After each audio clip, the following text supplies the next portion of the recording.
I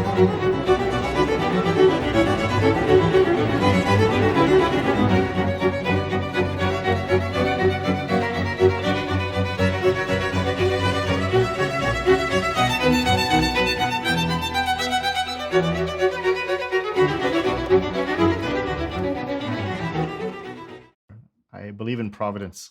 Okay. So, anyway, okay, we are back, and I am so delighted to introduce two really phenomenal guests. This is, of course, Professor Nicholas Baragwanath, and this is the award-winning cellist Elinor Frey. And thank you, both of you, for coming on the show. This is a hexachordal solfeggio show, and it's going to be really so much fun. I think the audience question that sort of started this off was a question here that I just want to share on the screen. It was, I was coming back from the summer break, and I was asking people for who should I invite back on the show, and Ezekiel here said that I would like to hear from Baragwanath and learn more about solfeggio, especially about Guidonian hand and its uses for modern musicians for teaching music, and also how galant musicians learn to read fluently in all clefs and how that can be taught to modern musicians. So we use this as a launching point. And Nick, when I emailed you, you said you were having a fascinating research project that was ongoing with Elinor. And so I'm just really thrilled to have both of you on. Welcome to the show, first of all. Well, thank you very much. So we'll start with you, Elinor. Elinor, can you just give a little intro? I think people should know Professor Baragwanath. You know, I obsessively interview him, so they have a little idea of who he is, because I'm such a fan of solfeggio. But Elinor, why don't you just give your background and just introduce yourself to the audience? Yeah, I just want to say I love your show, and I've listened to a lot of your episodes, and thanks a lot for having us. So yeah, I'm a cellist, and I live in Montreal, Canada, and I teach at McGill and University of Montreal, but mostly I just roam around and play concerts. And I've always been somebody who likes to keep learning, and I always have projects where I apply for grants to maybe learn new techniques on the cello or about new instruments or about history. And usually that leads to like a CD project and sometimes a publication. I've published a bunch of volumes of sheet music, and I do musicological research for that. And I just love the idea that I'm changing, and that the way I play now is very different from the way I played 5 or 10 years ago. And so last year I did a degree in basso continuo on the cello. It was sort of the first of its kind, the first year it was offered, at the Brussels Conservatory. And that means I learned how to add chords, and read partimenti, and to basically understand a lot more about harmony and continuo playing, but from a really physical point of view on the cello, so that the chords were under my hands. It's really not something we cellists learn in a typical conservatory education. And I thought that was absolutely wonderful. But, I really love playing sonatas, and I love playing concertos, and I like being the star. So I sort of was, well, what about the melody? And I started looking at Professor Baragwanath's book. I don't know what I should call you. Nick, and and I had this kind of intense gut reaction. So yeah, I have it here. And I sort of, my gut said, this is really important and special, and this is what we're missing in our conservatory education. Because, I had a good education. I went to Mannes College of Music, and there was a lot of theory there. I went to Juilliard. I went to McGill. I had a great education, but none of it led to me to feel comfortable improvising, playing the continuo, or certainly not composing. And I didn't really understand that well the music I was playing, which, could be my fault, but I think it's also just the way we're trained. And sorry about it's a little bit blurry, but hopefully you can see me. Yeah, it's okay.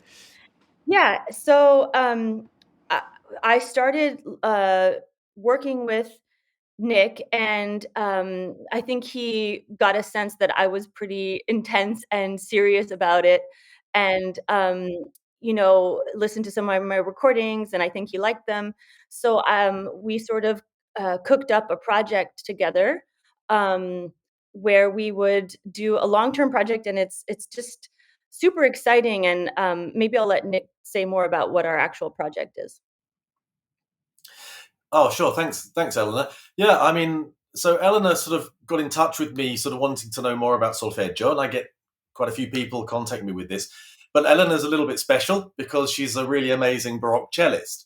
And she'd also, before she met me, by the way, she'd recorded some recordings with her own variations. So some of her recordings of 18th century repertory. Yeah. She's actually, unlike a lot of other performers, she actually puts on the tracks, a whole set of her own variations. What? And these show Who does that? Who does that?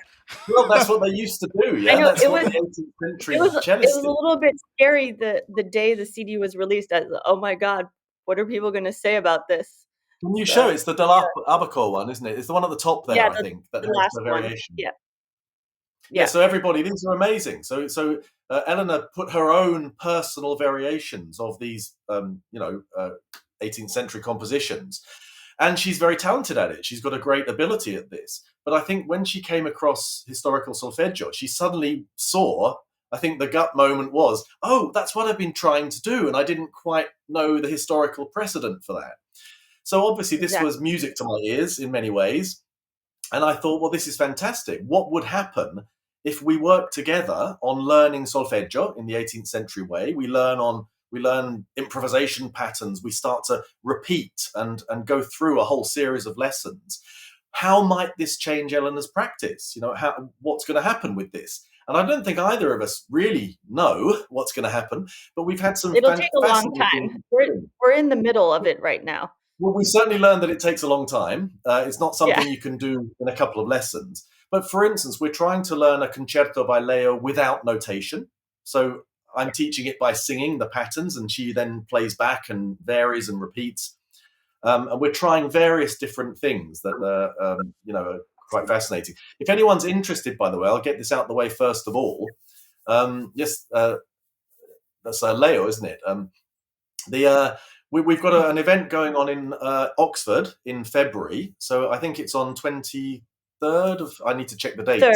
23rd. Concert on the 23rd and lecture on the 25th. Thank you. Yes. So 23rd and 25th in Oxford, we're doing an event with Torch. That's the Oxford Centre for Research in the Humanities. And that could be interesting. That's where we're going to present some of our preliminary findings. And then we're also giving a concert and doing some talks in Montreal in Canada in April. So that's kind of the way we're going to be talking. We're also going to be hosting a blog, more on that anon, and publishing results and making it all available.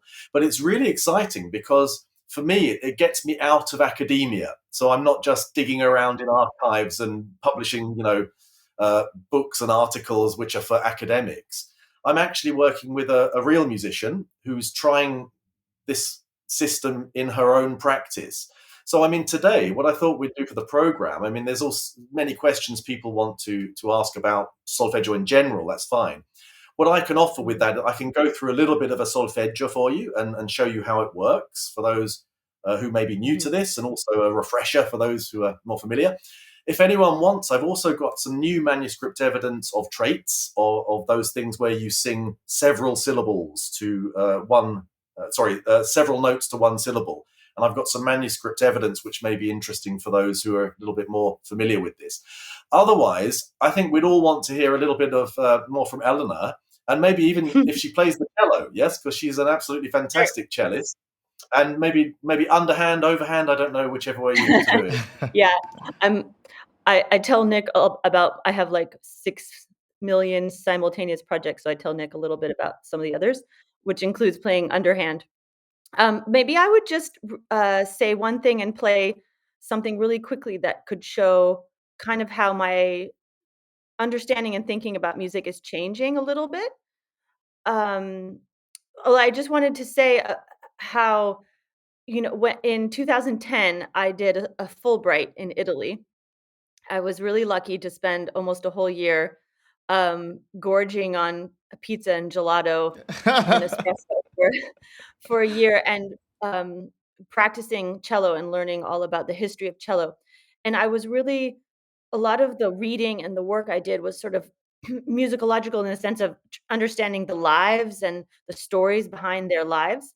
And I remember at the end of the year, I had a kind of glory trip where I took myself around. Let's say I went to Bologna and Rome and Naples and places where all these great first cellists and Venice and Padova, where Bandini was.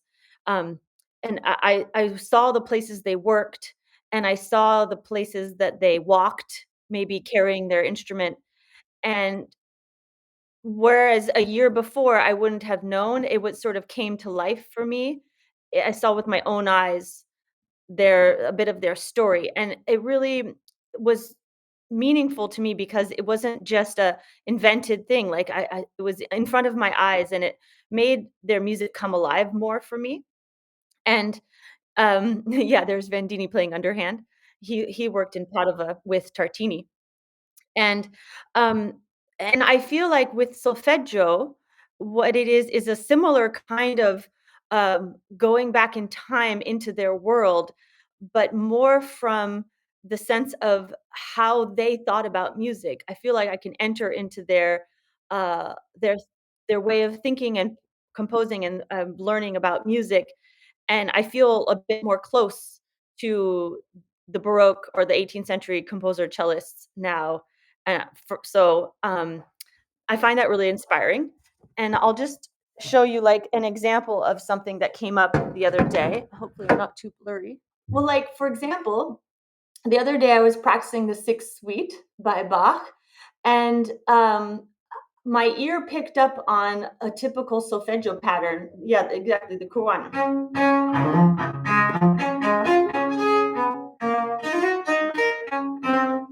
And my ear said, "Isn't that kind of a Monte?" And I learned two-step Monte. If it went on, it could be three steps. But and there's even an ingano, which for solfeggio people, means you jump to another hexachord to find the syllable. So it's a sol fa mi. The sol could be there or there, and then sol fa mi.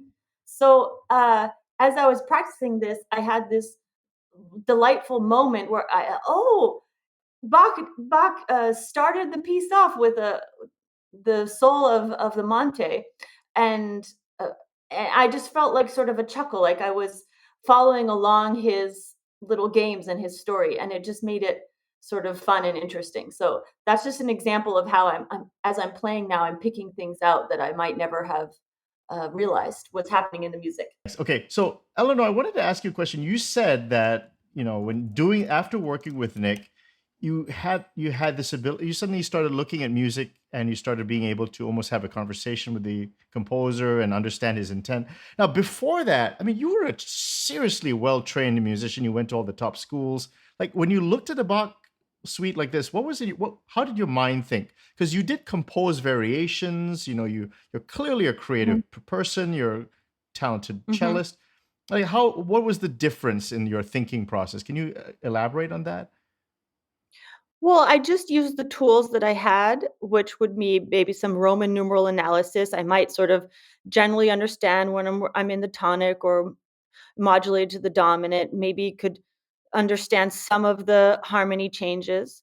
And especially after doing basso continuo, my fingers would start to feel patterns of first scale degree, second scale degree. I'll give you another example of, and I was playing at 415 on that cello, but here's my cello at 440.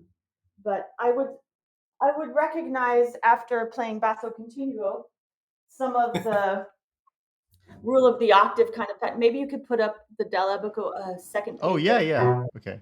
For example,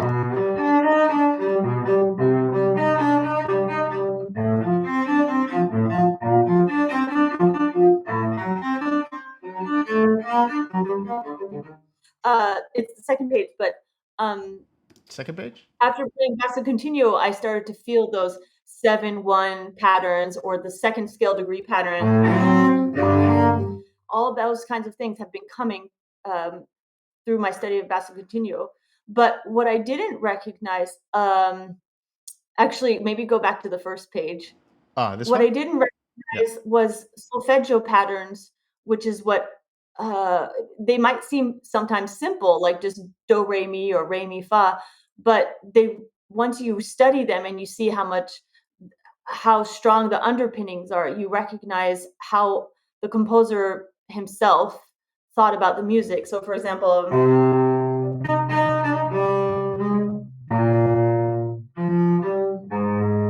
that's just a re mi fa do yeah, do re mi fa do re mi, and I sort of see, I see how he constructed this piece, or how he outlined the piece. I think it's Minute can say more, but I think it's the way that they were thinking about it.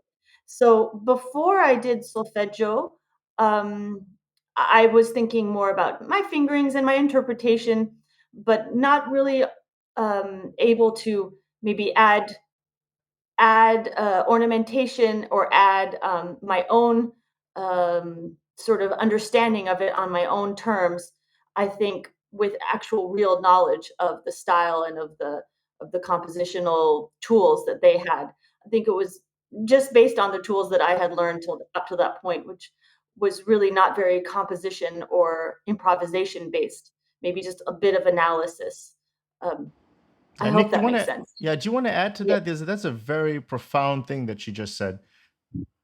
Yeah, I mean, I thought I was the only one who heard things like this. No, so it might be nice actually to hear Elinor do some improvisation. I mean, that might be really interesting for listeners, because it's one of the things we've worked on is going through actual solfeggi and working on these melodic discourses, how to interpret them, and so on. That's something we can talk about later. But one other thing we've done is where I would, for instance, play the role of maestro, and I would sing a little syllabic thread.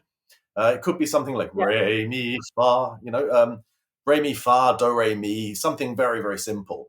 And then Elinor has to embellish using various restrictions. Okay. So Elinor, perhaps do something like a re, mi, fa, like a 1, 2, 3 in a minor key. For those who don't realize this, do, re, mi, fa. Re, mi, fa is 1, 2, 3 in a minor key. So we already have worked on this, so I'll just keep the same key that we've always done, which is C minor. So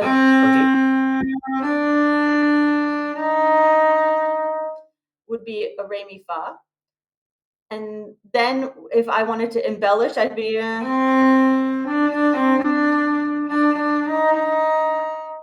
or I could go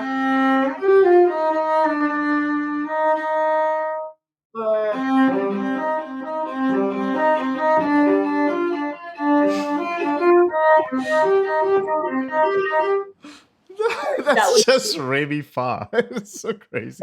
That would be. We can do 100 more versions. Oh my goodness. That would be more portamento style, like with harmonies, or so that's keeping a kind of on the beat. Can you put some chromatic notes in, Elinor? Do us some chromatic notes and some lovely circling figures, something lyrical. Okay, I just full disclosure, I kind of know what Nick wants, where he's guiding me, but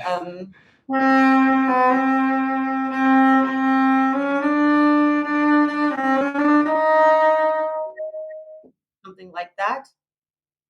And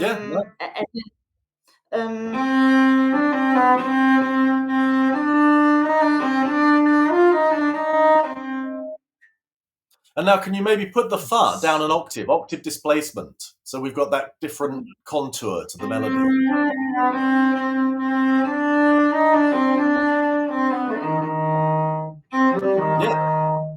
Yeah. Beautiful. So we can do a lot.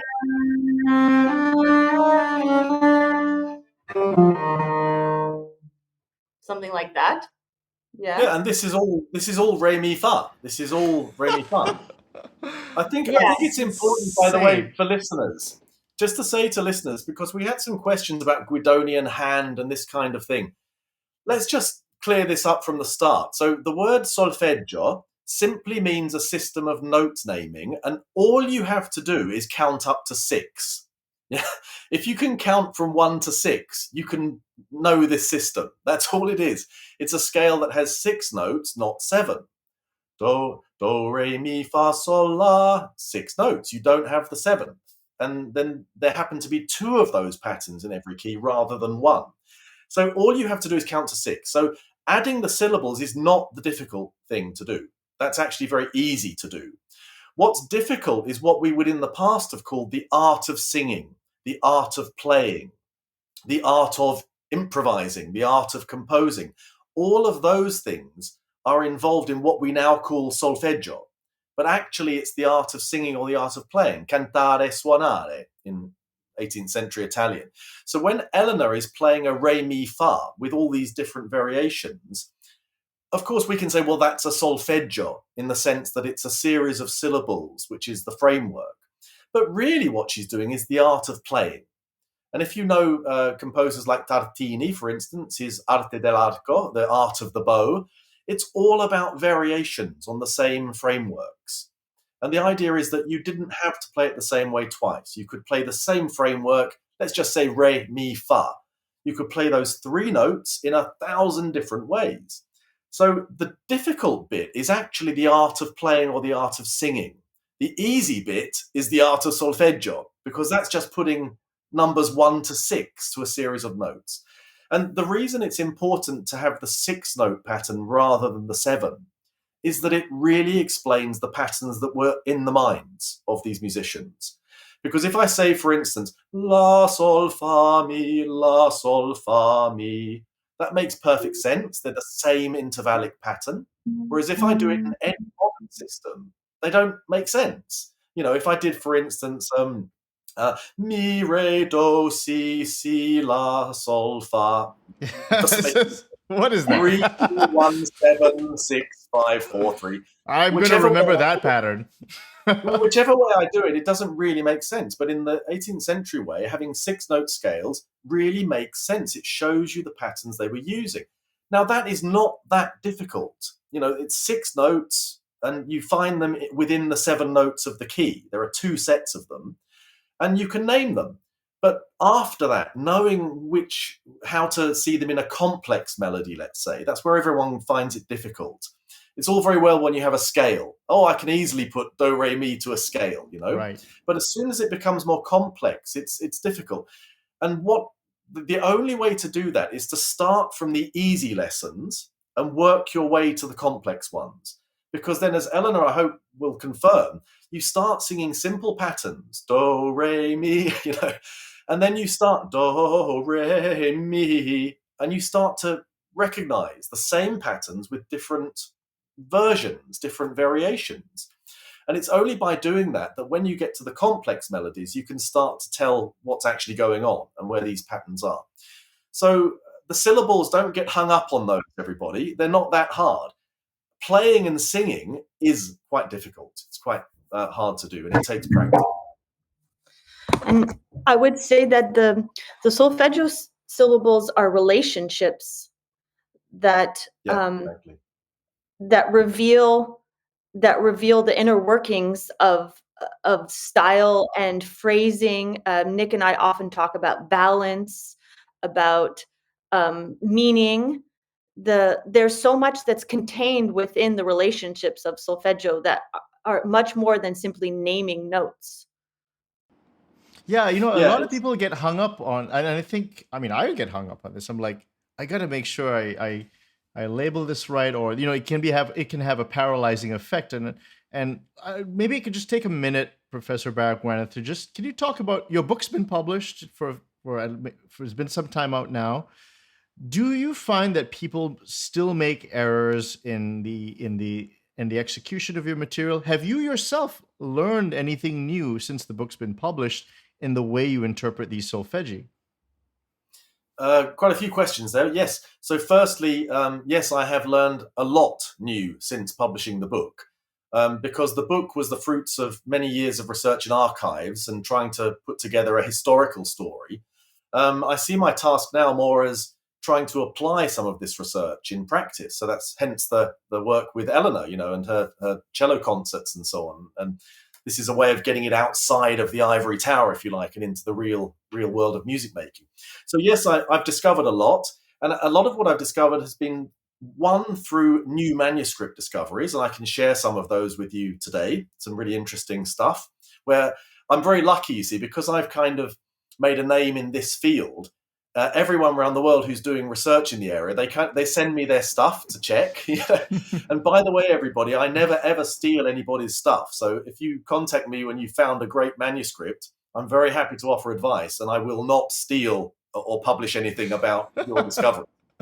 But what it means is I get to I've got my finger on the pulse, and I get to see the latest discoveries around the world. And there's been some amazing discoveries, which I can show in part, but I'll be careful not to say too much because they're other people's projects, working in lessons. So on the one hand, there's been new manuscript discoveries. By the way, I've got to be careful with this, but they do seem to prove what I said in 2020. I haven't found anything that has radically changed my mind or disproved claims I've made. The second thing, though, is experimental lessons. And I quite often work with musicians and music teachers and so on in experimental lessons. So we say, well, how would they have used this source? What is the most productive way of trying to apply this? And it's trial and error. Sometimes things work and sometimes they don't. I'll give you an example. So the lessons with Elinor, we found that the maestro, whoever was teaching, must have been playing partimento at the keyboard. They must have been a competent partimento player, because varying the bass to suit the lesson is absolutely essential. The melodic instrument, whether it's cello or violin or voice, doesn't matter, needs the support of the bass. The bass is essential. And the maestro has to adapt the bass to fit the lesson. So the idea that you'd have a maestro and no keyboard player is no. I think that we can feel fairly confident in assuming that in the 18th century, when you studied solfeggio, someone was there playing a bass.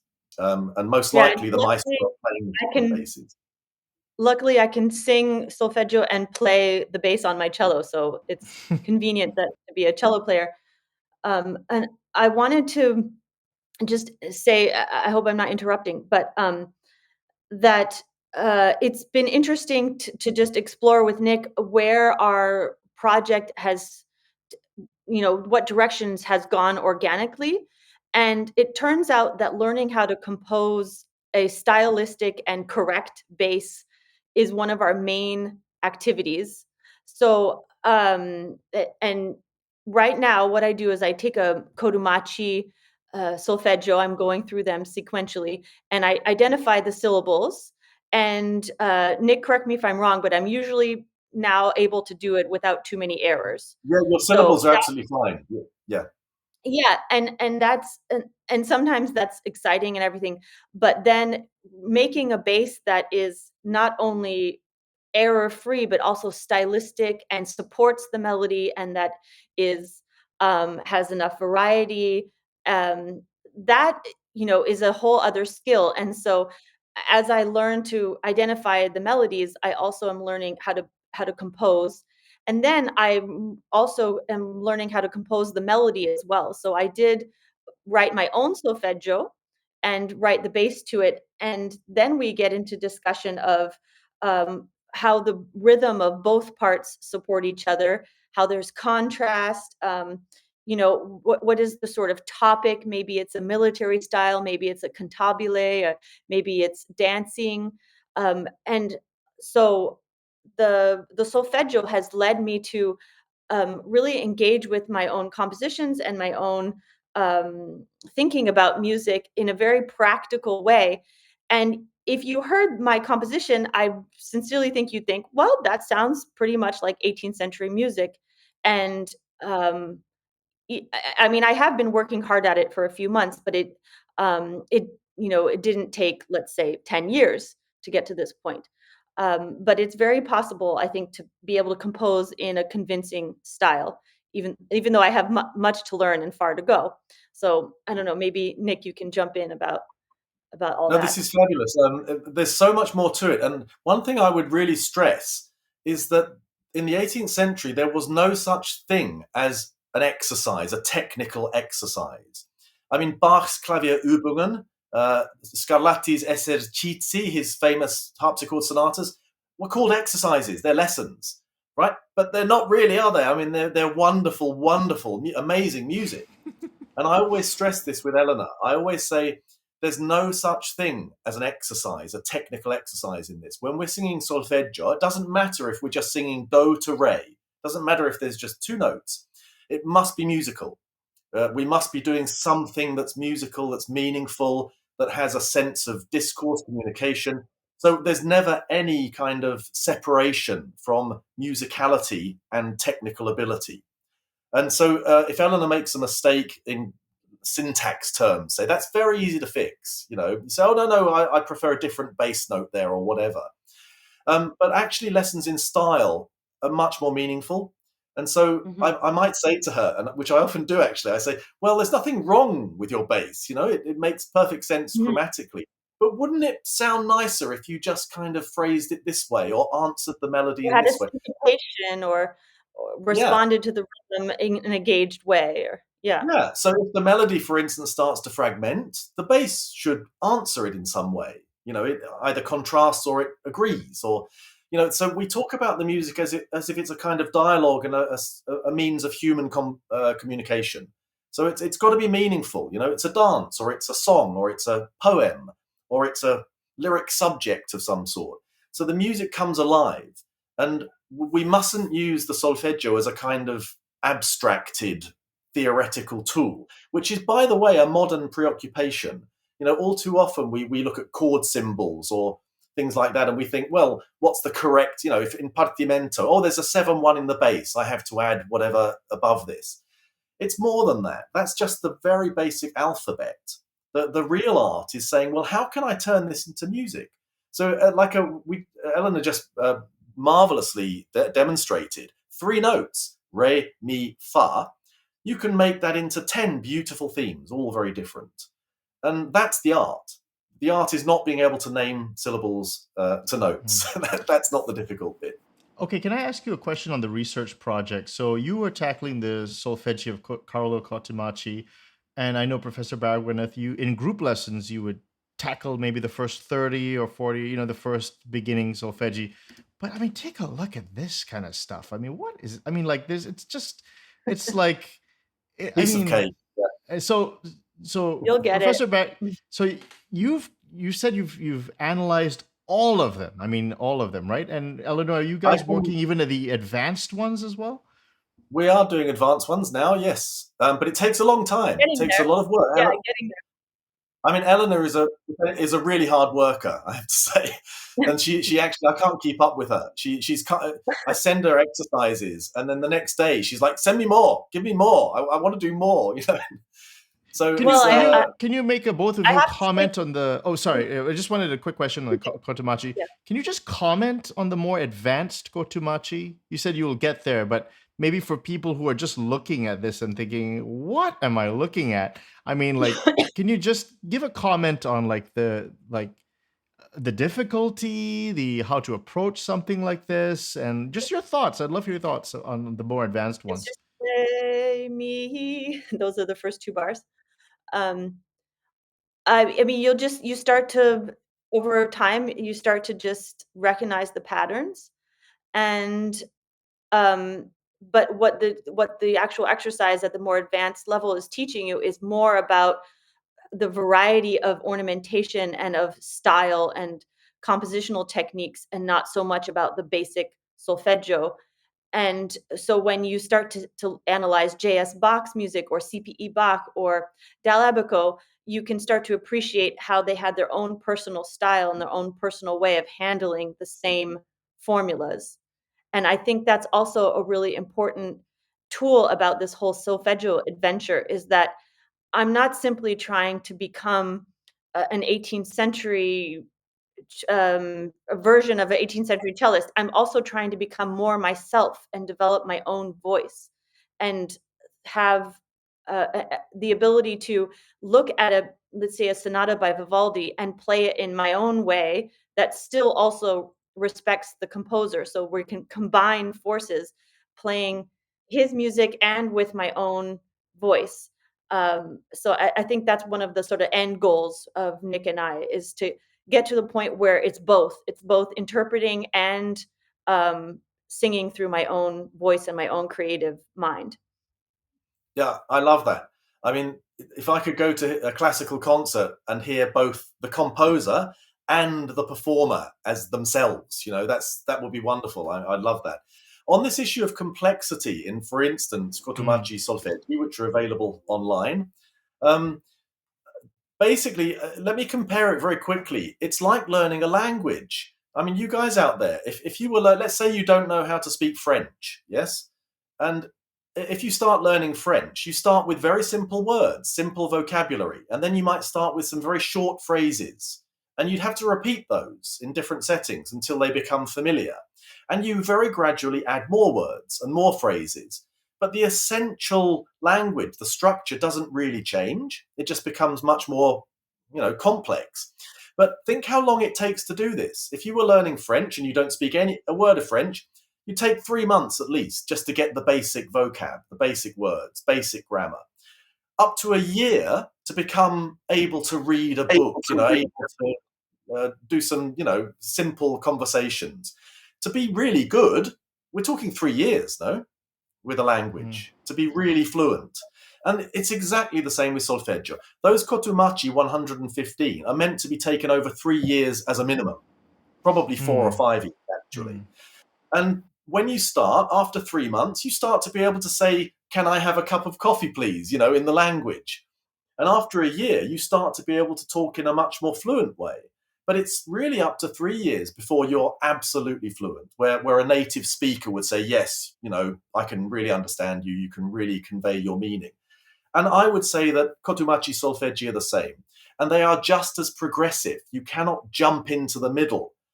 As with a language, you wouldn't suddenly learn a complex sentence with lots of new words. You gradually build up, you add. You don't, suddenly go somewhere you haven't been. So for those who struggle with the later Cotumacci, welcome to the club. Yes, we all do. They are difficult. But the way to do it is to work slowly through the entire collection, and you'll see that from one to the other, the same patterns keep reappearing. Slightly more complex, slightly more embellished. And by the end, I've got to the stage now where I can spot them at a glance. I don't need to work at it. I can absolutely see from these solfeggi what's going on. And I think, Elinor, up to the intermediate level, if you like, you're getting to that point too, where you're constantly saying to me, "Isn't that such and such? And didn't we see that in the one before?" And all this kind of thing, which is exactly what you do when learning a language. You say, "Oh, I've come across that phrase before. I heard that. Where did I read that?" It's the same process as learning a language. So, just to answer Ezekiel's question here about that was really good. Don't get too hung up about the Guidonian hand.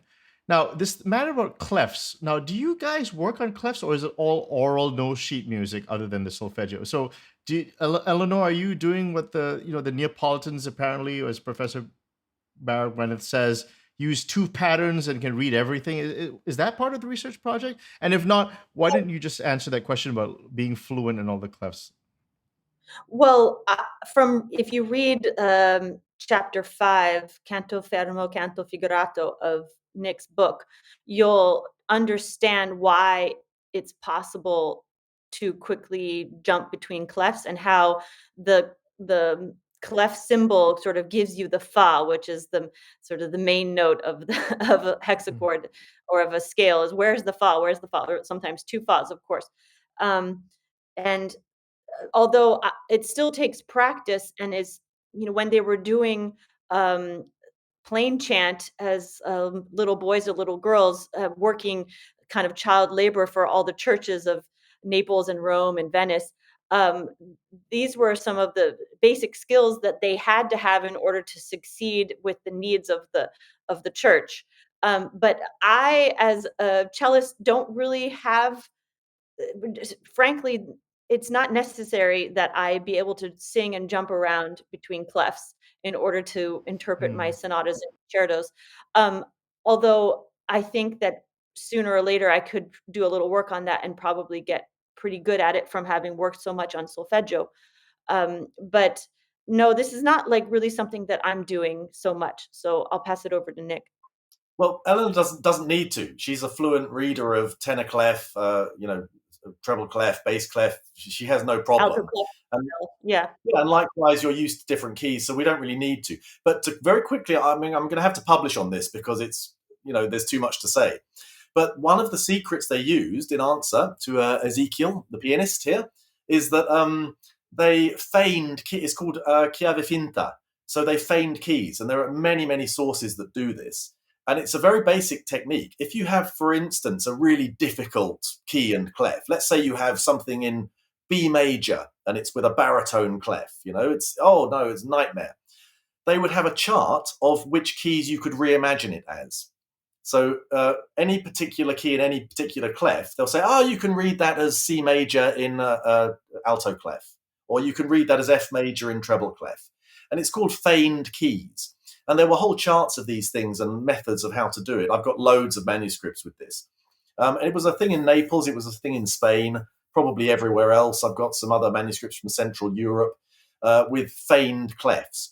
So in other words, if you came across a really difficult melody that had multiple clefs and keys, you'd feign them. You'd say, I can read that as C major like this, or I can read it as G major.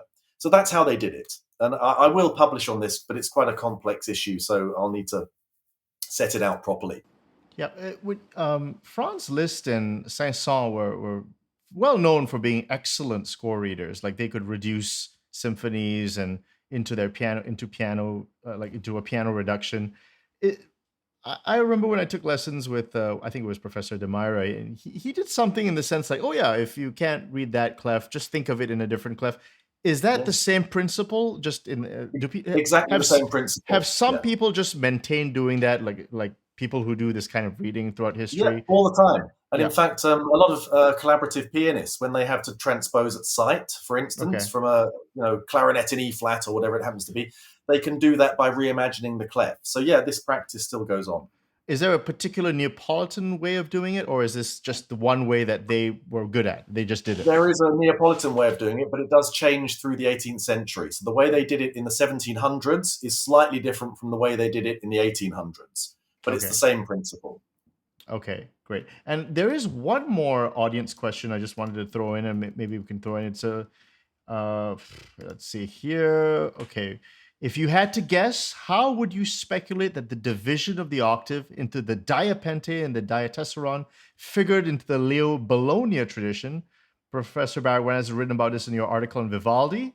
At a basic level, it's a stepwise cadential pattern. But how far can we stretch this idea? Does each note need to be present, or is it enough to simply outline the ambitus of the fourth or fifth? Is it enough to have the endpoints be root position chords of the tonic and dominant? Why is my audience so intelligent? It's just really bothering me. I can simplify this very easily. If you, there's a wonderful dissertation by a guy called Andrea Borstein from 2001, which is on two-part didactic compositions in Italy. And that will give you hundreds and hundreds of examples of two-part didactic counterpoints, which were sung, or they could be played. And if you look at what's called the ricercar repertory, the ricercare in Italian, or ricercar, those are two-part contrapuntal compositions. They go all the way back to the Renaissance. The first ones are in the 1570s. There are thousands of these things, and almost all of them use the diatessa and diapente in counterpoint.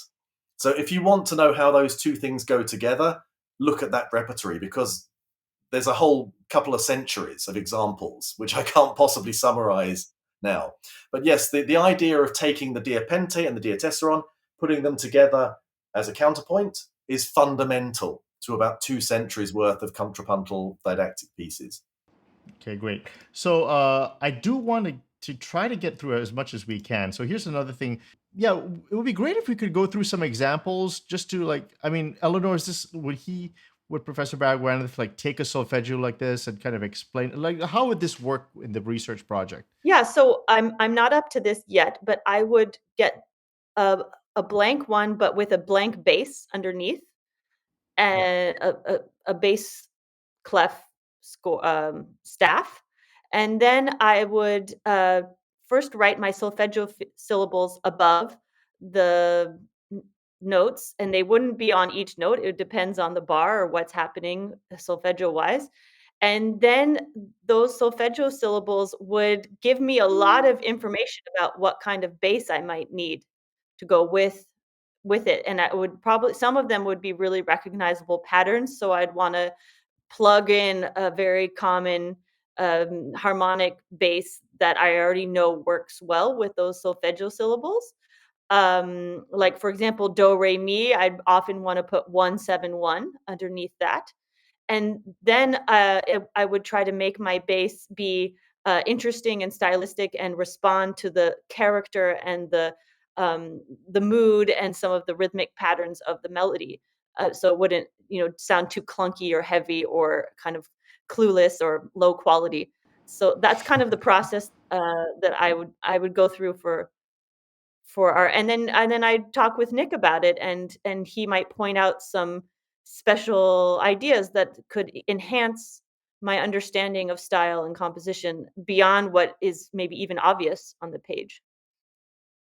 Sorry, Nikhil. Yeah, so this is it's a wonderful exercise, and my own opinion is that you should spend at least 2 weeks on an exercise like this. This is not something that, this should not be done quickly because there's so much to learn in it. There's an awful lot to learn. It's not a simple exercise at all. So what we do first of all is we try to add a bass, and the reason we do that is because you can't always be confident about the syllables until you know what the bass is. And as a very general rule, everyone listening, every syllable note will have its own bass note. And when I say bass note, I mean a fundamental harmony note. So the idea would be, the bass note's obvious there, isn't it? But what about this? I've got 4 bass notes. Only one of them is the fundamental one, which means there's only one syllable. Yep, so knowing the bass is very important to interpreting the melody. The two things evolved over centuries together, and they can't really be separated. But if you go down the page, I'll explain something about solfeggio to everyone. This is my own bass line. I composed this, and this is the syllables added. If you can look at bar 4, we'll just do a little simple bit. If I play this for you, I'll play from the beginning. Ready?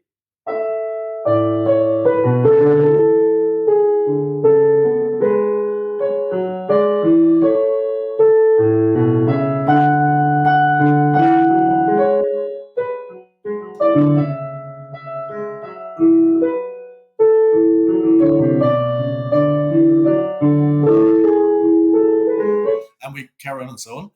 It's very beautiful. Now, if I tell you that the syllables here are la, sol, fa, mi. So in a basic lesson, listen to that, everybody. 4 notes. La, sol, fa, mi. We first of all teach how to phrase it. So for instance, sol, la, sol, fa, mi, fa, mi. Do you see what I did there?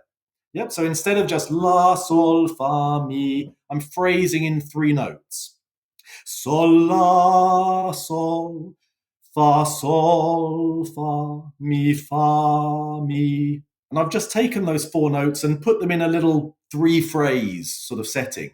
And if now, sol, la, sol, fa, mi, fa, mi. That's one way of doing it.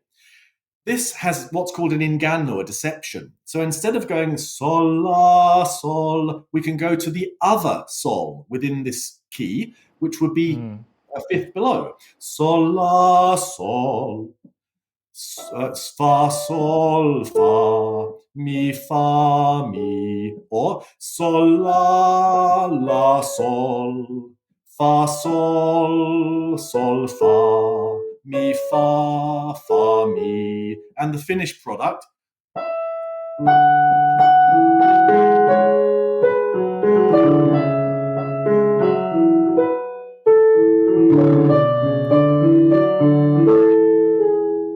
And we've got music. And that is just simply sol, la, la, sol, fa, sol, sol, fa, mi, fa, mi, with an inganno. Sol, la, la, sol, fa, sol, sol, fa, mi, fa, mi. And can you see we're creating music from a very simple pattern? In lesson number 1, you would learn the pattern la, sol, fa, mi. And in lesson number 56, you learn to perform it like this. Another really good example, if we have time, if you look down to bar 13, bar 14, okay, a little bit lower, because we can't go through everything. Yeah. We have here a very simple pattern.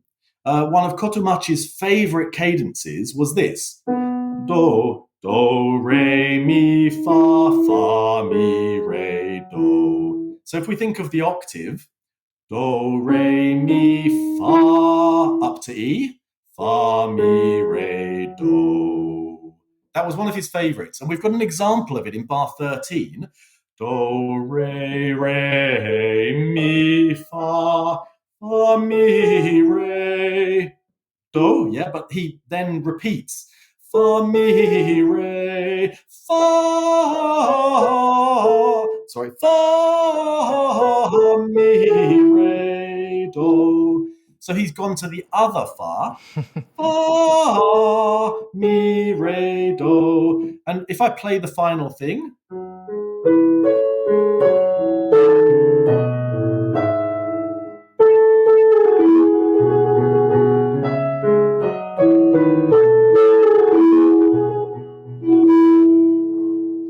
and we have a beautiful cadence. And all it is do, re, mi, fa, mi, re, do. Do, re, mi, fa, mi, re, do. So learning the basic solfeggi teaches you the pattern. And Elinor, we're very familiar with that other fa pattern there connecting. Yeah. And you can create music. Can I ask a question about cadences? So, in college we learn about the imperfect cadence and the deceptive cadence, but when you're thinking solfeggio-wise, melodically wise, like you're thinking of inganos and different other things. There are so many cadences. Converging, do, re, mi, fa, mi, re, do cadence. Look, see, Elinor can go through a whole lexicon of cadences, but we don't. So in modern theory, we don't have words for these. So, like in college, imagine instead of saying all these, perfect and whatever the vocab is, like wouldn't it be better if we just said the solfeggio syllable? I mean, just like, oh, that's that particular thing. That's that particular. Wouldn't that be a superior way of kind of crafting? I think so. Schematic cadential patterns. It's what we do already have some quite clever words from schema theory for this. So in this example, for instance, according to Bob Jerdigan, that's a passo indietro, a step backwards, which I think is a nice, it goes backwards. And then perfect cadence, deceptive. Yep. Yep.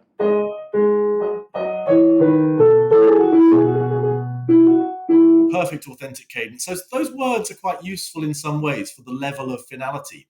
But the actual details of the cadence are so complex that you do need the syllables.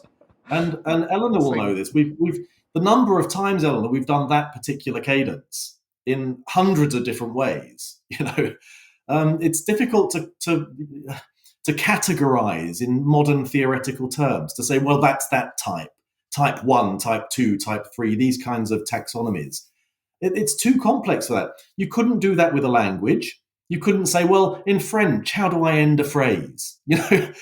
Well, how many hundreds of thousands of ways do you want? And it's the same in solfeggio. There are hundreds of thousands of ways you can end a phrase. So we can't give them clear labels. You just have to learn the language. Oh. Another thing maybe to add is that those little phrasing symbols above seem pretty natural in this one, but in some other examples, and overall sort of seeing how the solfeggio syllables give you a common pattern can help you know where the gesture and the phrase lies. And so you're less likely to sort of bulldoze through a repeated fa or a change of pattern that you might not have recognized without practice in the solfeggio syllables. So I feel a little bit more confident now that in my interpretation of a sonata melody that I'm going to have my agogics and my releases sort of following a bit better the intentions of the composer and not simply I just don't recognize what's happening. So it gives me a bit of confidence as well. One quick question, then we're going to go to the final image. But I have a question for both of you, which is, what was the most common mistake that you found, things that needed correcting?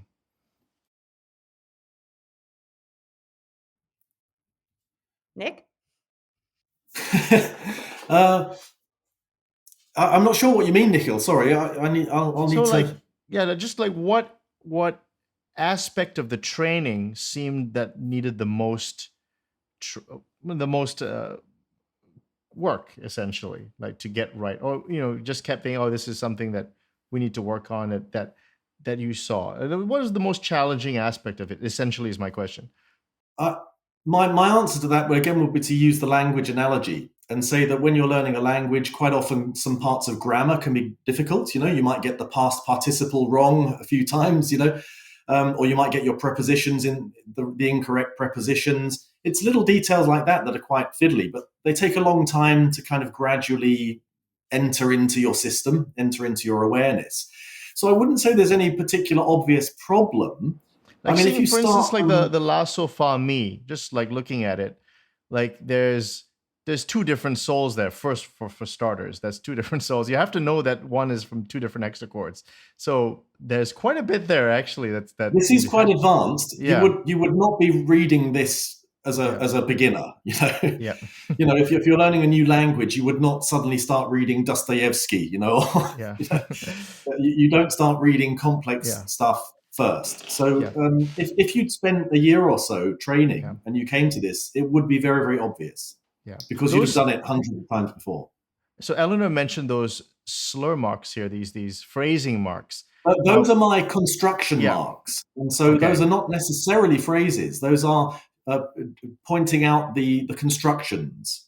Okay. So we've got each phrase ends with a cadence, and you can hear them.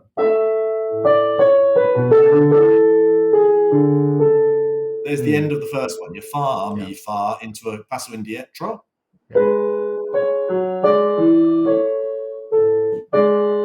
Little comma cadence there. So it's showing the constructions of the melody. So things are not all one continuous line. They're all separate constructions. Okay, so what is this manuscript source here? Okay, this is a mid-18th century source. I'm not going to reveal it at the moment because I'm going to be publishing on this and I don't want to sort of preempt. But everyone can trust me, this is a manuscript from the mid-18th century. And we've got a lovely example at the top there. If I play this for you. That is an example of a trait. Can you see the syllables written in? Fa,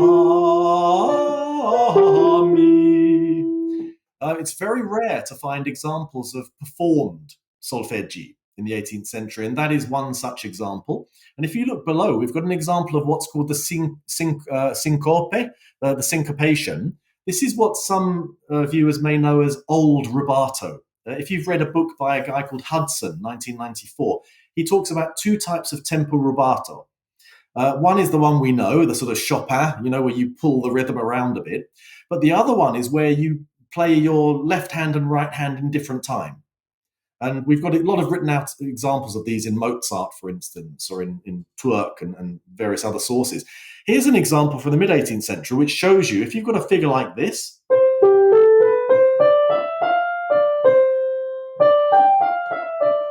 you can actually syncopate it.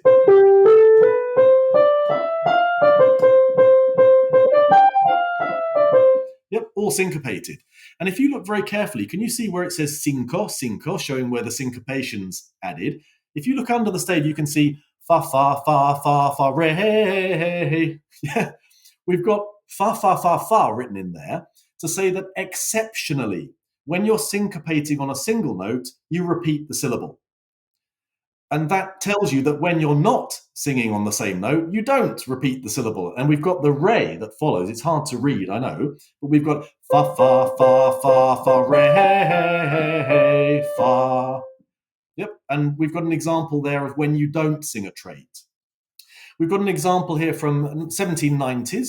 This is a solfeggio written by an Italian maestro for a young aristocratic lady, and she's having her solfeggio lessons, very common in the 1790s. And the notation is by the Italian maestro. It's in treble clef, by the way. So that sounds like that. And the young lady, it's her writing there. She's first of all put a fa at the beginning, which is wrong because she thought it was in soprano clef. So she's made a mistake. She's then overwritten it with a re. You can just about see the word letter re there. And then on the B, a mi. Re, mi. And can you see she's written very clearly that you do not sing the ornament. You sing mi all the way through that ornament. So it's a great example. I've got one last example from this same maestro. This is an incredible example. If you look at the second stave, this is a solfeggio, by the way. The second stave has this pattern.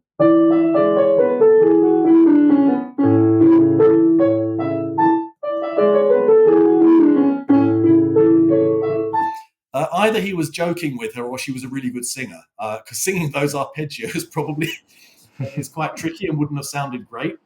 But we've basically got a run and a down of scale and then an arpeggio going up. And what we've got here is D to C sharp.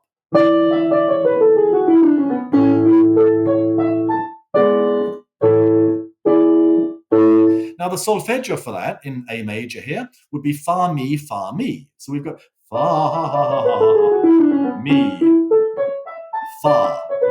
But there's a problem. Can you hear that if it did this, there's no problem because it goes octave D to D. Fa.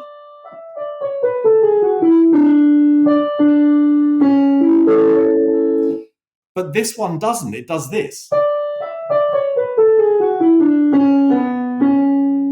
Can you hear it goes beyond the octave D?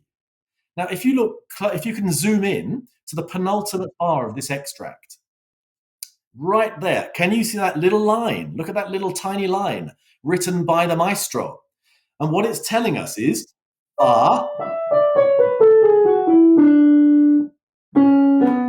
those two notes are not solmized to a different syllable. For instance, re, mi. That's a trait. That's not a smudge. That's a trait. You can see it's a penciled trait by the maestro. Yeah. And what it's doing is the singer's obviously got to those two notes and said, well, should I sing re? Should it be fa, re, mi? Which, by the way, I would kind of assume if I were analyzing this as a solfeggio manuscript. But that little straight line says don't. It says just sing fa all the way through.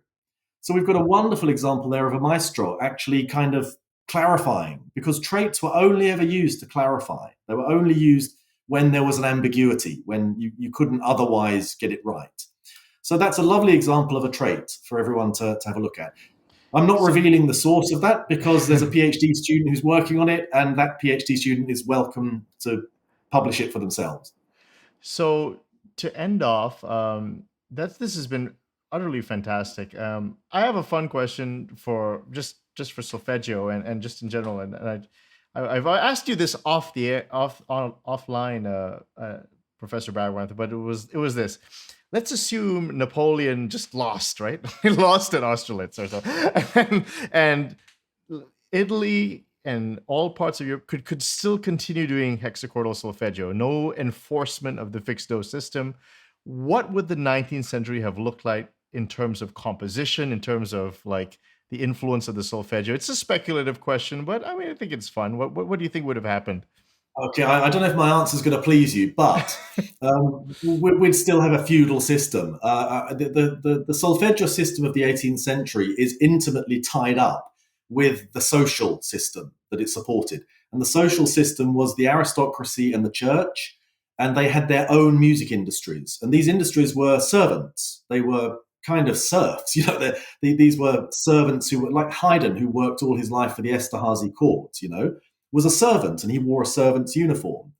And the Solfeggio system was designed for apprentices who spent 10 years of unpaid apprenticeship learning their craft, who would then go into this industry as servants.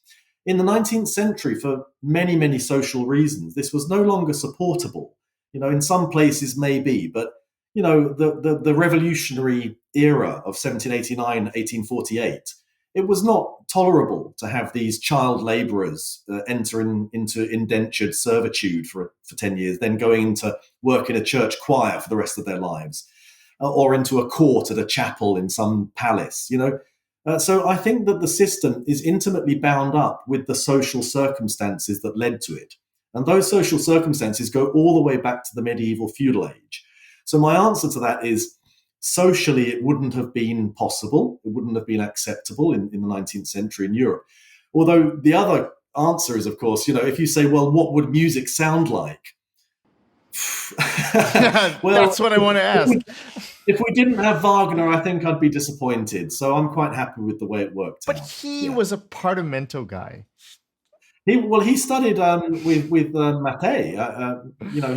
His only lessons really were with the same teacher as Donizetti, which is a really weird thing to point out. But yes, he did have knowledge of the Italian traditions in the 1830s. But I mean, how much we can extrapolate from that, I don't know. I think that's for another program, I think, Nikhil, to be honest. So a final question for you, Elinor. Were you a fixed dough or movable dough person in college? I mean, what did you start off with? Yeah, I think that I'm a bit lucky in the sense that when I was a kid and I started learning cello at age 8, that we called notes by names like A, B, C.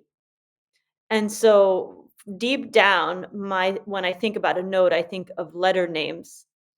And it's so different when my students who are francophones or Italian, and they just really, the letter C for me is do for them. And um, I've been recently trying to teach a little bit of solfeggio to my students, and the best way to solidify something is to teach it, of course. And I've been happy to see that even people with a fixed do background, they start to understand and absorb the system by singing the solfeggio, and it just starts to make sense, and their brains, which are flexible and adaptable, just start to get it. So it's not a lost cause if you come from fixed do. When I was in college, I learned fixed do and had to solfege with fixed syllables, including the 7th syllable C, or some people say T. But I don't feel like it's so ingrained in my mind that I'm struggling to abandon it. And I happily abandon that system for a system that is based more on the actual melody shapes, because it's rather annoying to try to put a syllable to every single note when it just makes your mouth full of marbles. It's too taxing, and it actually doesn't have much to do with music. The music is in the structure of the solfeggio, the way that I think Nick and I are, or that Nick's teaching. Um, and it just feels a lot more natural and a lot more practical as well. So, although I appreciate my education, I would love to go back and redo it with the kinds of things I'm doing now, because I think it's much more practically oriented and leads to real skills and a deeper understanding of the music that I'm playing. Wonderful. Well, I mean, this is really fantastic, and I wish you two all the best with the research project. It's coming up really soon, and please come back again soon, because hexachordal solfeggio, it needs to be mainstream. It needs to be. This is the way it should be. I mean, I never learned this, and it just is so fabulous and so wonderful, and I think a lot of young people are very interested in this. So keep up the good work, and we will continue with more hexachordal solfeggio into 2025. Thank you both for being on the show. Thanks, Nikhil. Bye to everyone. Thanks.